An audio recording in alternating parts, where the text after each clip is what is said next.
You see, one was just taking a bit of a dust bath. You can see the dust on top of the head there. And that helps to get rid of parasites. There's one on the ground as well. There's the one rolling around on the ground. Like a youngster. I wonder if this isn't the herd that we saw the other day. Because they won't tend to move too far during the summer. If there's plenty of food in one area, they'll eat, kind of do a bit of a figure-of-8 circuit and then move on to another area. So it could be the same herd. If there's been plenty of food around, and then as it gets to winter they tend to increase those circuits.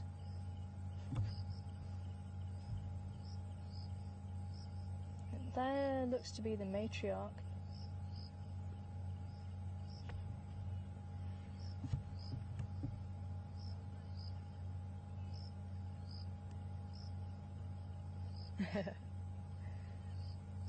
Hi Ed, welcome on board. Great to hear from you this afternoon, and wanting to know, why do elephants keep walking when there is plenty of food around? And I think it is kind of part of their nature to make sure that they don't strip the area bare of food, so that if they did stay in the one place constantly, they would just wreak havoc in that area. They would just strip every tree bare. They would just demolish it to the extent that there would be no more growth. So I think it is part of their... Oh, there's a tiny little baby. They're actually just slowly making their way out towards the road behind us there. Let's see if we can't reverse back and get a better view of them. So I think that it is part of their nature to avoid that. And elephants can contribute to the growth to a certain degree if there's not too many elephants. And unfortunately, in areas where there is too many elephants, again, you can actually see the destruction that they can cause. But when they knock over trees, yeah, they're just checking it's safe. It does look like something may have happened, because they've all got the temporal lobe is weeping, which tends to suggest that they have been a little bit stressed. So it could be there was a predator around here, but we'll see what the herd is like. And I'll just keep a very close watch out, just see if a cat does pop its head out. But it could be that if there was a cat around, they might have chased it further away across the boundary of our traversing area. But when they push over the trees, they can actually form natural seed beds. So they'll catch any seeds that are blown by the wind, or the water actually moves if we have a lot of rain, and those seed beds will then be protected. Once the seeds actually germinate, they'll be protected from smaller animals and the herbivores, because the branches of the tree or the roots of the tree will actually help to protect them. So they can actually help regrowth. They can also open up areas where maybe there's just too many trees, it's becoming a dense thicket and very little growth can occur, and new species, so it might be taken over by one particular species. So if they open up that area, then they let new sunlight or more sunlight in, and they can actually help to increase the growth. So elephants do have their place, but as I say, there needs to be that balance again. That little one is off on his own mission. I thought the rest of the herd might follow, but they've gone further into the bush again. So I do wonder if something did spook them, because they did have those babies. I was really hoping we'd get to see the babies, but no joy. I'm hearing the branches breaking, so let's just see if they will pop out.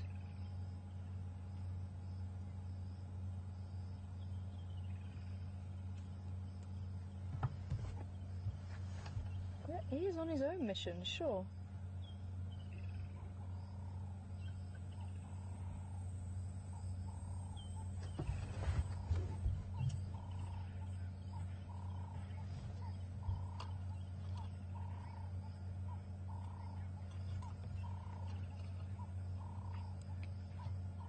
Good afternoon to you, Patrice, in Savannah. Great to hear you on board this afternoon with us. And wanting to know, why do elephants throw dirt on themselves? And the dirt can act like it's a dust bath, a bit like the birds do. The birds will actually roll in the dust to try and get all the dust in amongst all the feathers. So the elephant will actually try and throw dust over itself so it goes into all the creases of its skin, and it helps dislodge any ticks or parasites that might be on the outside of their skin. There we go. There's one just on the corner. I'm just going to start crossing the road now. There we go. So it looks like the herd might slowly make their way this side. Love to try and see those babies again. That's what makes me think it might be the same herd, and that might be another reason why they're sticking around, just to give those babies a chance to keep up.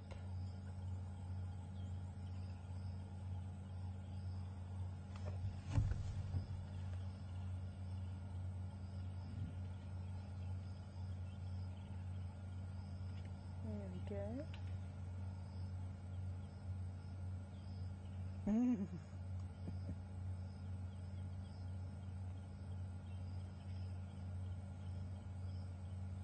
See, the adult there was actually using its trunk to scratch its ear.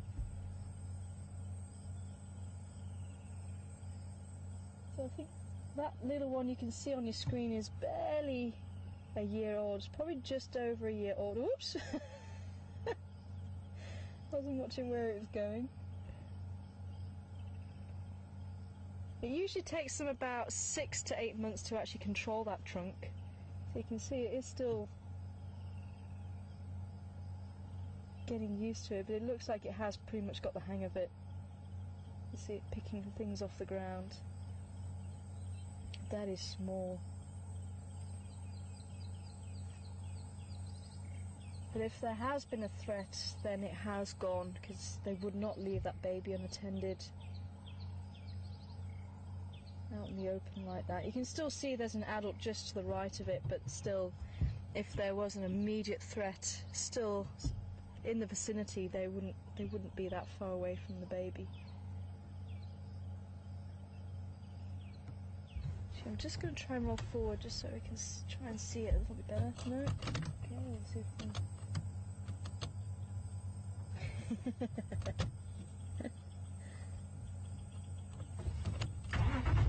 out the way of the grass. Oops, sorry.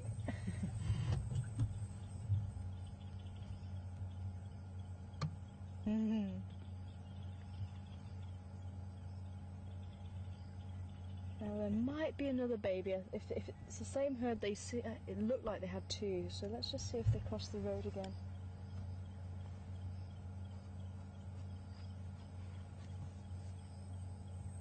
They certainly have quite a number of small elephants anyway.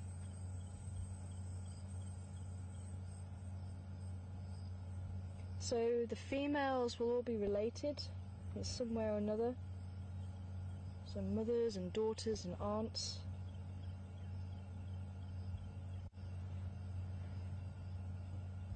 And I have seen there's a couple of very large females. Generally speaking, the largest female is a matriarch, and it's almost based on a respect thing. So she's generally the largest, usually the oldest, but it can be different. It can be a slightly younger female, but it's the female who the other elephants look up to, and she will then dictate where the herd goes, when they stop for a rest, when they go for food. But apparently it's a lot more technical than that. It's almost like she does put the idea into their heads, and then it's up to them if they follow. And if there's a matriarch that dies, the herd could potentially be split, because it depends on who they choose as the next matriarch, who they choose to follow. So if there's a split in the decision, then the herd will split off and go a separate way. But then they might meet up with each other at a later stage, because the elephants can come together and meet up with each other, and relatives can meet up once more, the daughters and the aunties. So elephant life is actually a lot more technical than I think we ever gave them credit for. And the more that we find out about elephants, the more we realise how intricate their social structure actually is.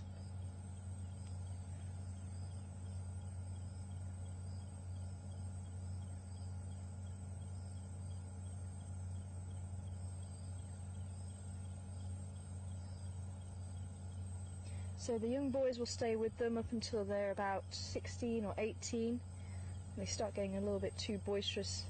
And as I say, that could be the other reason for hearing one of the trumpets, the noise. I don't know if we actually heard it on the camera, but we could certainly hear it from where we were. But it could be there was two sparring and maybe one got a little bit out of hand. And if they get too much out of hand, the females will chase them to the back of the herd, just because if they're too boisterous they could potentially hurt one of the baby elephants. But as I say, the daughters will stay with them for quite a long period of time. And there's a lot to learn about being an elephant. Where to find food, where to find water at certain times of the year. Okay, I'm just going to turn around. Two different charges, if you like, and one often gets called a mock charge, but I prefer to call it a warning charge, because they're not really mocking you, they are warning you. And every animal, especially the larger animals, have some form of warning that you're getting too close. So a snake will put the cobras will put the head up and open their hood out. A puff adder will puff itself up so that you hear the noise. A cat, even your domestic cat, might flick its tail, show its teeth and snarl. And the elephant has something similar. So the elephant will make itself big, so its ears will come out, and it will start trumpeting and making a lot of noise, and it might actually start running towards you. But if there's a lot of noise and the elephant's flapping its ears, it's usually just the warning. So it's saying you're getting too close, back off. If the elephant is very quiet, the ears are flat to the body and the head is held low and there's no noise and they're coming for you, that means that it's a proper charge and you've got to get out of the way, because that elephant is coming for you. You haven't listened to its warnings, it is going to do something to you. Now, we had a similar situation. We heard the elephants trumpeting and we located the elephants, and they're about 80 metres, 100 metres into the bush, and we had a look at them, and they were doing pretty much what the elephants were doing here. They were all crowding around the babies. But where we were, it was fairly open, but we were just struggling to see them fairly clearly. So I drove in just slightly, but I didn't like that they were still in this huddle, and obviously I didn't want to put pressure on them, I didn't want to get too close. So we stopped a good 60-70 metres away from them. So it literally was just to get behind the tree line so we could get a clear view and see maybe what was going on, see if we could see where the cat was. And I could see they weren't settling. So I said, look, I'm not going to go any closer. And I said, look, I'm just going to see how they are, and we'll just sit here and see what happens. And then all of a sudden, one of the females decides, no, she thinks maybe we shouldn't be there. and she starts coming for us. But it was between those two types of challenge that I've just been talking about. She had her ears out, but she was coming fairly fast. And it was somewhere between a warning charge and a full-on charge, but she had to go around the trees, so she slowed down quite a bit. And something said to me, don't shout, don't bang on the side of the door, just speak to her. So I just said, hey lady, what's this? And she literally stopped about 2 or 3 meters away from the vehicle. And it was almost like, oh yeah, it wasn't you. You're not the problem. And she turned around and walked away. And the herd actually relaxed. And that's what I was saying, that's why I was going to be very careful when we approached, because I think she was actually displacing that behaviour onto me, because maybe they didn't actually see what the problem was, and maybe they actually, as I say, she just took her anger out on me and then realised that actually no, I wasn't a problem, I wasn't a threat, and she didn't need to do that. But it was very odd. But that's the only time. And as I say, it is all about respect and not crossing those boundaries and listening to what the animals are saying. If the animals say, look, I'm not happy with you there, then it's up to you to listen to that. And most of the time they will understand. Sometimes you might cross a path by accident, and I've actually seen it on a number of occasions, and any animal does actually give quite a wide berth.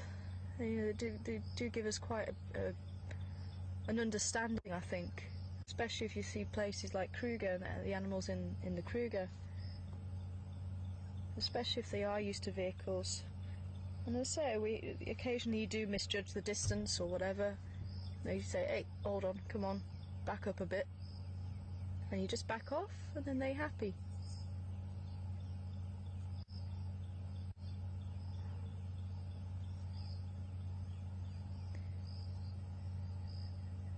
You see, they're back to eating the fruits. You can see you're just flicking the tail, just checking where baby is.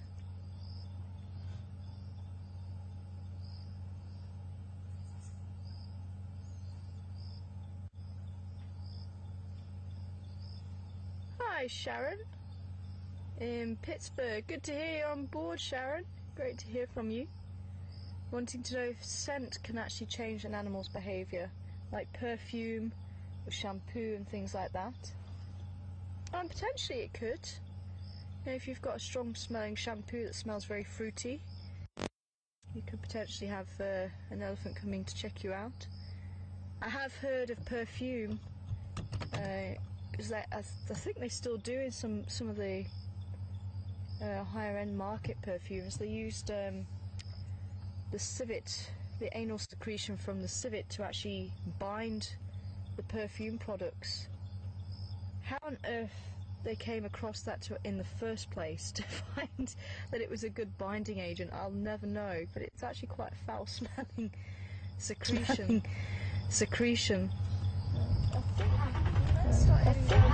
Let's start heading down towards that hyena and on Cheetah Cutlaw.